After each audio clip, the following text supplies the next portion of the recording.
What's up, fellow alphas? You guys ready for your month's alpha fix?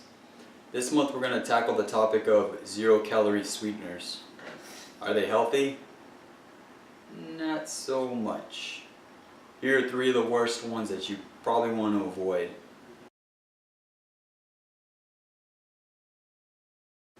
So now that you know the 3 types of sugars or artificial sweeteners that they've created, all these are man-made. So you have to realize that anything man-made, your body isn't equipped to break down or digest.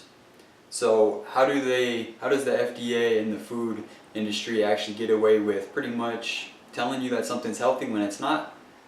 Let's go over Splenda, for example. I love Splenda. I put Splenda in my coffee. I put Splenda in my salads.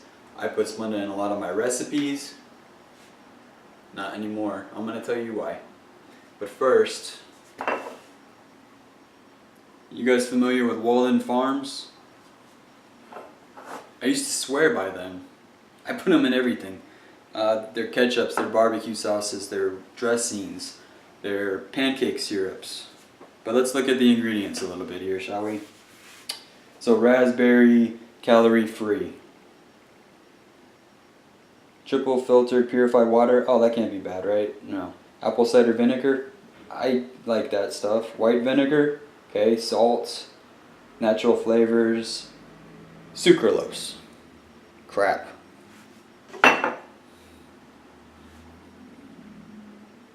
What's in this one? Sucralose. Crap. This one? Sucralose. Crap. My salads will never be the same now. So how do they get away with calling it 0-calorie sweetener? Let's go into that a little bit more. I'm aware that I probably have the worst handwriting in the world, and I'm okay with that. So how can they call it a 0-calorie sweetener? Well, there's a 5-step patent process that goes into making the Splenda. And they actually put 3 chlorine chemicals into one sucrose or sugar molecule. And a lot of people will argue, well, natural foods, they contain chloride as well. And you know what? That's true. Natural foods, they do contain that. But they also contain an ionic bond that the body can easily disassociate with. Splenda contains a covalent bond that the body is pretty much, it can't disassociate with. It's foreign to it.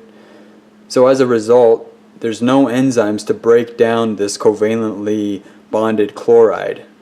And why would it? The body was never primed to receive such a chemical in nature. We were brought up a certain way, and when we introduce chemicals that are man-made, the body is just like, okay, I don't know what to do with this.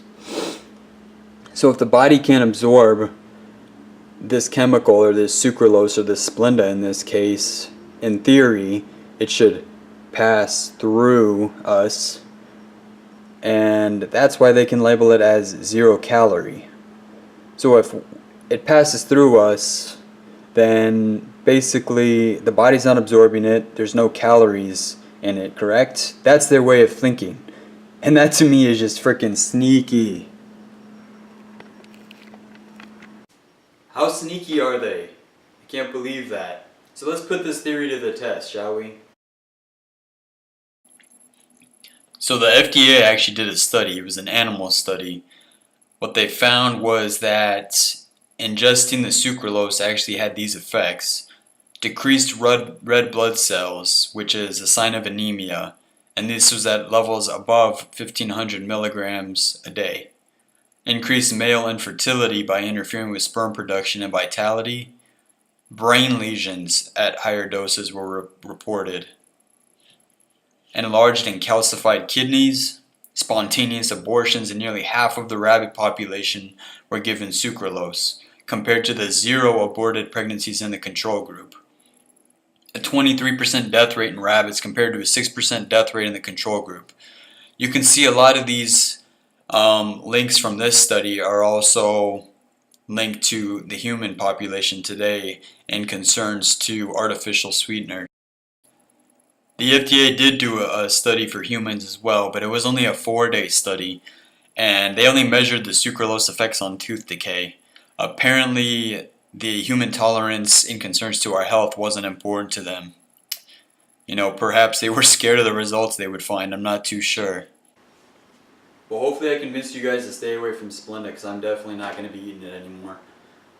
How can I preach to you that I'm super healthy when I'm ingesting this? That would be hypocritical of me. So as a result, I'm no longer going to eat foods like this. The Splendas, they're gone. Any artificial sweeteners is gone.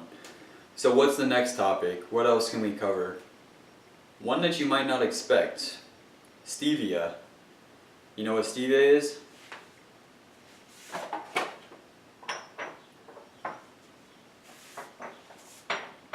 Stevia is actually a natural sweetener. It's grown in the wild, so how can this be detrimental to our health? You're telling us all the time to eat healthy foods, right? So what are you trying to teach us now? It's a good question. So the reason that stevia probably isn't the best thing for you is this. It has a very sweet taste. Once that sweet taste hits your palate, hits your tongue, it automatically triggers a response in your brain that's going to tell you, hey, I'm about to receive sugar. So it sends out a signal to your body.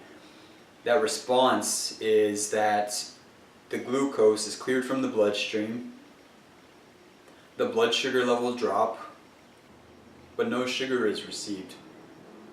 But in an effort to compensate, your body's going to release adrenaline and cortisol.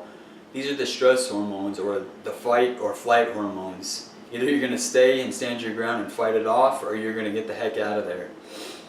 So it does this in a response to try to mobilize your sugar levels and bring them back up to norm. But obviously no sugars ever come. A frequent release in these stress hormones are bad in these ways. And the one that a lot of you probably are going to care about the most is cortisol. Cortisol is linked to abdominal fat. So if you feel like you just can't get rid of your stomach fat, or you feel like nothing you do, no matter how many crunches you do, no matter how much cardio you do, you just can't get rid of it, here's your alpha fix. Stop stressing. Find other ways to release your stress. Do your exercises, do yoga, meditation. I've preached on that. It helps, it goes a long way. So after going over all this, you know I use stevia in a lot of my recipes. That's true. But I also use sugars with them. Bananas, strawberries, chocolates, stuff like that. So you're not going to get that negative response in your body, because you're actually giving it the sugar that it's signaling your body to receive. But if you feel like you're just going to have a stevia packet in your coffee alone, I would probably opt for having a little bowl of fruit with it, or even better yet, if you're not having things such as raw honey or pure maple syrup, they have a lot of antioxidants and a lot of other benefits that I'm going to cover. I'm actually going to do 2 parts this month. Probably in 2 weeks I'm going to cover maple syrup and alternatives to these artificial sweeteners that we've been ingesting and how they're detrimental to your health.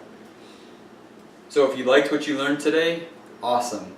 If you'd like me to go over fructose and aspartame a little bit more, let me know and I'll make a follow-up video about those two and their effects.